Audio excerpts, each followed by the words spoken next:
खाती करो तारू माना पूर्व जाए के ये जनाना काहे खाती करो तारू माना पूर्व जाए के ये जनाना तू जब कोनो पतिया उमर ले मतिया हंसा के अपना जाल में गोवा गुजरात चाहे जाए हो मेरे ताल में बाकी ना कमर दे हो तो के बंगाल में गोवा गुजरात चाहे जाए हो मेरे ताल में बाकी ना कमर दे हो तो के बंगाल में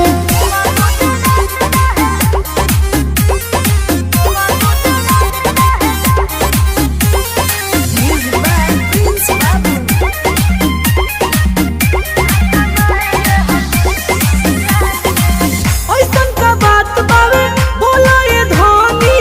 कच्चा हो तारू कहल कहतानी लोगों ने के बुझा तोहरा परा जीव